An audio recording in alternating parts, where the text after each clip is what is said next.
7 Weekend Review. My name is Samuel Sugnandan. We'll take a look now at some of the major stories for the week beginning Monday, August 5 to Friday, August 9, 2019. We start off by telling you that at the conclusion of Monday's hearing in the High Court regarding the controversial house-to-house registration case and other matters, Chief Justice Roxanne George had set a date for her ruling. According to the Chief Justice, she will hand down her decision on August 14. Attorney and Chartered Accountant Christopher Ram wants the High Court to stop the house-to-house registration exercise and also instruct that elections be held by September 18. Attorney for Christopher Ram, Anil Nandlal, argued strongly that the Esther Pereira election petition case sets a precedent for the court to set an election time frame. But Attorney General Basil Williams told the court that the 90 days have already passed since the passage of the no-confidence motion, and therefore it is now for the parties to return to the National Assembly and extend the date for elections. He claims that GECOM has not breached any law by moving ahead with the house-to-house registration exercise, and therefore it should continue. Williams had subsequently filed an application seeking to have the High Court dismiss Ram's challenge, while a case was filed on behalf of GECOM's Chief Elections Officer, Keith Lowenfield, for the Chief Justice to recuse herself from the hearing. The third Youth and Natural Resources Apprenticeship program was launched on Monday. The program aims to give young people the opportunity to experience Ghana's interior regions, learn about the natural resources sector and job opportunities in these sectors. Addressing the 28 young people who were selected, Minister of Natural Resources Raphael Trotman, who spoke of the importance of the program. In addition to coming into direct contact with gold and bauxite mining and forestry operations and petroleum companies, we want to expose you to the softer side of our work, and that is the people and the wonderful communities they live in.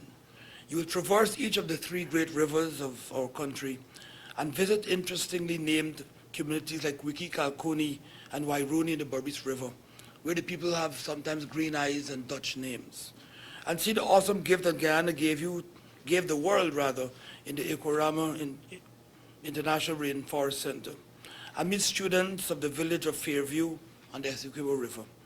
You will as well go through the vast savannas of the Rupununi and Route to Lethem, where the Takatu River separates Guyana and Brazil, and to New Amsterdam and Skulden all the way to the Contine River, that is our border with Suriname. Some of the journeying will be tough, but I promise you, this will be one of the most memorable experiences of your life. Participants will travel through Ghana's dense rainforest to mining camps in regions 2 and 7, seeing for themselves how precious and semi-precious minerals are extracted from the earth. They will interact with mentors and professionals who will share their knowledge and experiences of working in the extractive industries, including the oil and gas sector. Youth participants will be able to establish corporate links through networking with the businesses in the sector and be enrolled a youth ambassador for the natural resources sector. The Youth and Natural Resources program continued to grow and expand since it started in 2017. With just 15 apprentices. In 2018, we had 25 apprentices. Today, we have 28 apprentices enrolled in this program, coming from every region across the length and breadth of Ghana, from 1 to 10. This year, the ministry received 70 application forms from persons applying to be a part of the Youth and Natural Resources program. The Ministry of Natural Resources is collaborating with a number of agencies, including Iwokrama, Guyana Goldfields, Troy Resources, Woodtech Sawmilling, ExxonMobil, McCorp, CGX, the University of Ghana Science and Technology Department, and the Institute of Applied Science and Technology, the Ghana Technical Institute, Protected Areas Commission, the Environmental Protection Agency, the Ghana School of Agriculture, among others. On Tuesday, we reported that the Yawakabra on the Suzaik-Linden Highway is the latest village to receive a new community center. More in this report. The construction project is a partnership between the Guyana government and the United States military through its New Horizon Guyana mission. At a cost of 188 billion Guyana dollars, 4 centers of this nature has been constructed at Amelia's Ward, Blueberry Hill, and a women's shelter which is to be commissioned in Linden.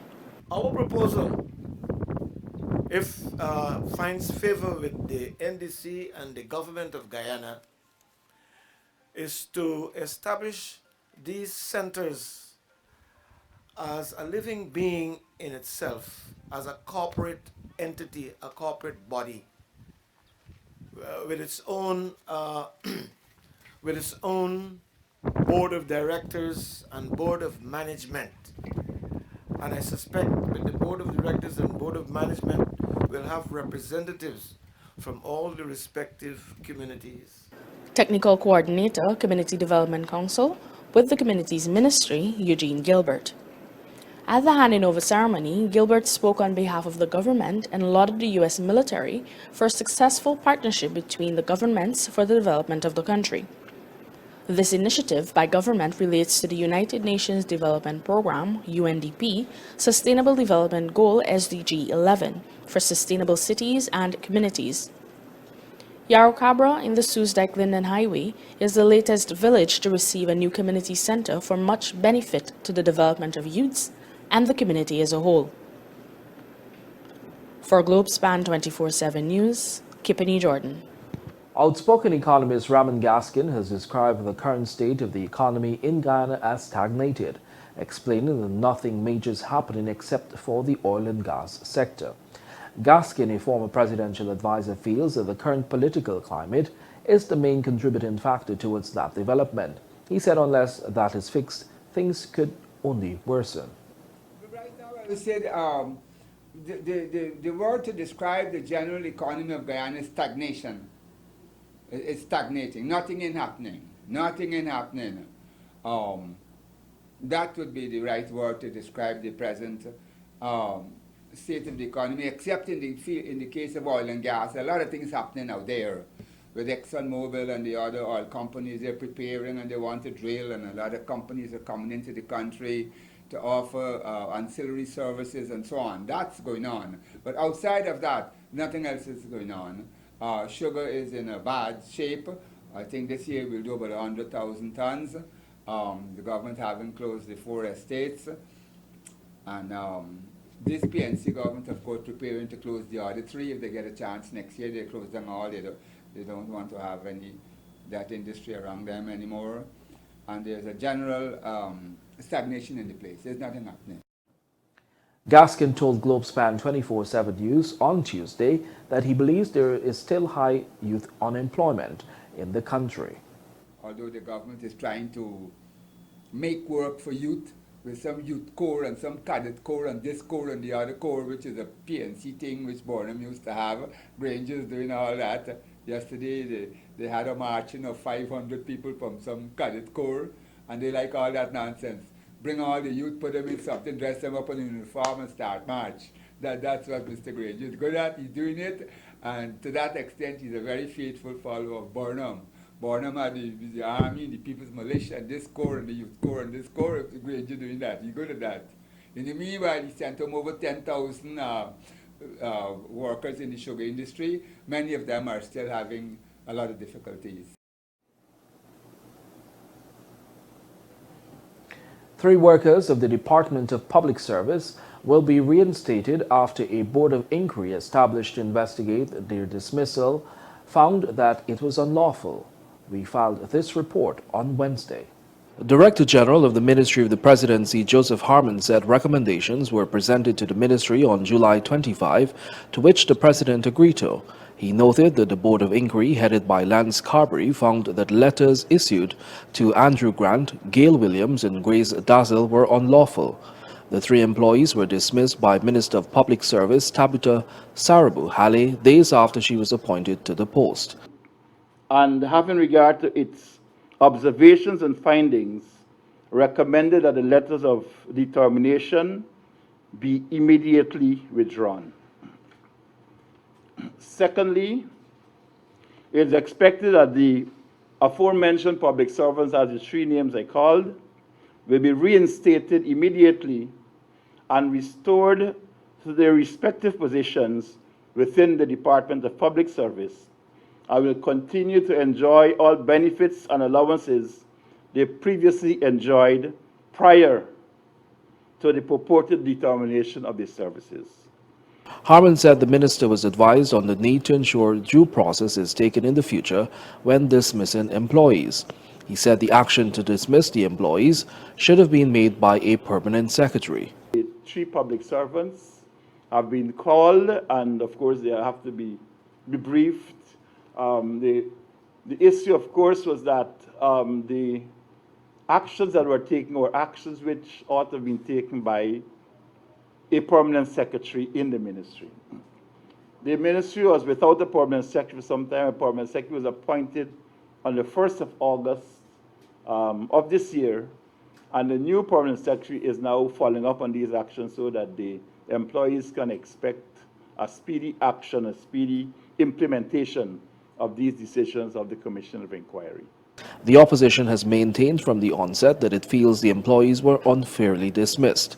Opposition leader Barrett Jagdeo feels that the minister rushed to illegally fire all of the staff in the department that had access to pertinent information of corrupt acts and practices. For Globespan 24/7 News, I'm Samuel Suknandan.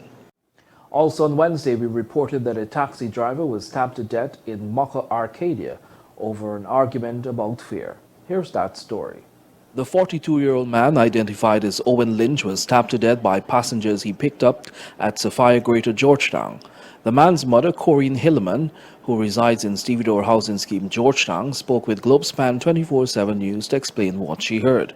His drop-off was in Mocha, and while on his way, apparently like he called the base and tell him that the passengers didn't want to pay the fare, and like the person for the base, the lady for the base tell him, well, turn back or something like that. And I don't know if he continued because she said she didn't hear no more response from him. But until she get a call, that he gets stabbed up and died. The grieving mother said there is no indication as to what happened after that communication. Reports are that Lynch armed himself with an ice pick which he used to stab one of the passengers. This later led to him being stabbed to death. The incident didn't happen too late. After 9 it happened, apparently. Must be after 9 or I don't know. Can't say much because I wasn't there. I don't know directly what took place, but I know him. And I know that he don't play with his money. He's a man that wants his money. Because he just say he working hard and money is to maintain. He sent for maintaining children. Hilleman said she received a call at around 2100 hours from Lynch's girlfriend, who informed her that several calls to his phone went unanswered. But I talked to him many times about working in the night and working late, but he's up working late. Because I get the connection through the girlfriend, because the girl said that she was calling his phone the time that he normally would go and pick her up to the get home, pass, and she'd see that he didn't. And she called. And as the police answer the phone, tell her, well, come down. Asked to describe how she feels about the situation, Hilleman said Lynch was her only son and she is deeply saddened by the incident. I'm sad about the incident. I'm a grief mother right now because it's my only son. And regardless of what, in any home, there's got a little ups and downs. But it's my son at the end of the day. And I'm sad to know that his children has lost a father. Police said an ice pick was found at the crime scene along with Lynch's phone and other personal items, including his car. He leaves to mourn 2 children, ages 6 and 10. His body is presently at the Likens Funeral Home awaiting a post-mortem examination. No arrests have been made. For Globespan 24/7 News, I'm Samuel Suknandan. A Sophia youth who was a victim of a hit-and-run accident on May 25 never managed to regain consciousness and sadly succumbed to his injuries on Monday.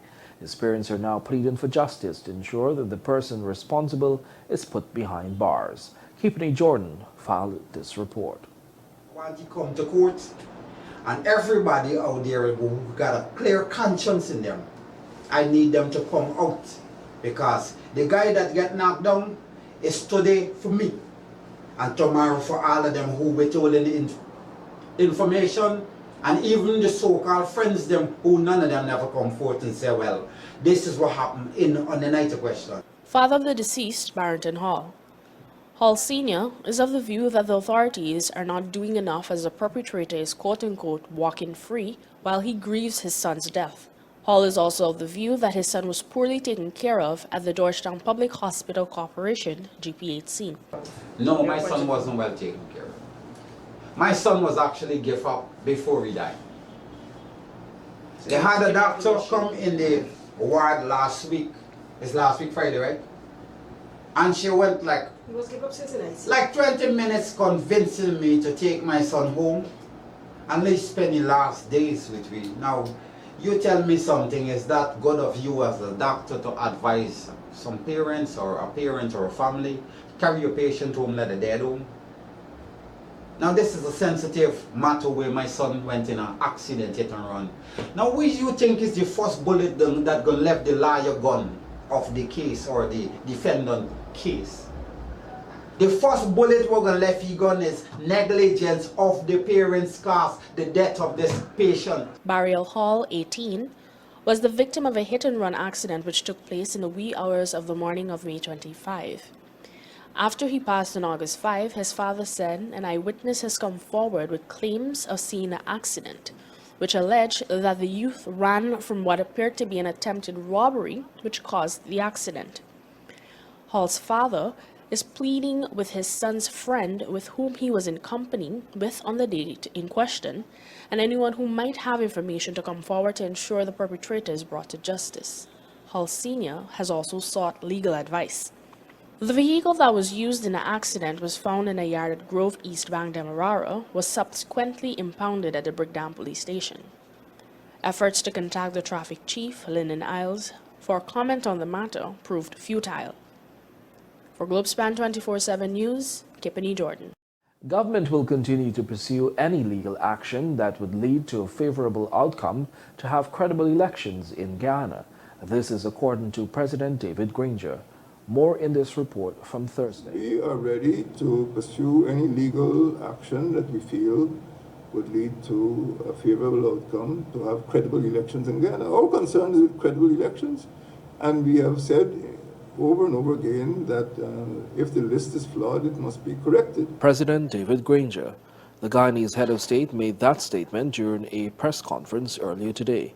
He was asked whether he will accept the decision of the Chief Justice on August 14 if she rules against the ongoing house-to-house registration exercise. It is for the Commission to say how it will correct that list. But as leader of the People's National Congress Reform, as chairman of a Partnership for National Unity, as President of Guyana, we are interested in credible elections. And this has been said repeatedly, and that is what we are aiming at. So we will accept any formula, any rule, or any decision which satisfies the requirements for credible elections. Asked whether his government will appeal the ruling of the Chief Justice if it is against the government, the President had this to say. I said what I said. Just minutes before the press conference, the President met with the newly appointed GCOM chair, retired Justice Claudette Singh, and all 6 commissioners. The government, as the Director General has pointed out, is very respectful of the role of the Elections Commission. And once I receive advice from them, from the commissioners, or from the chairman of the commission, I will act on that advice. And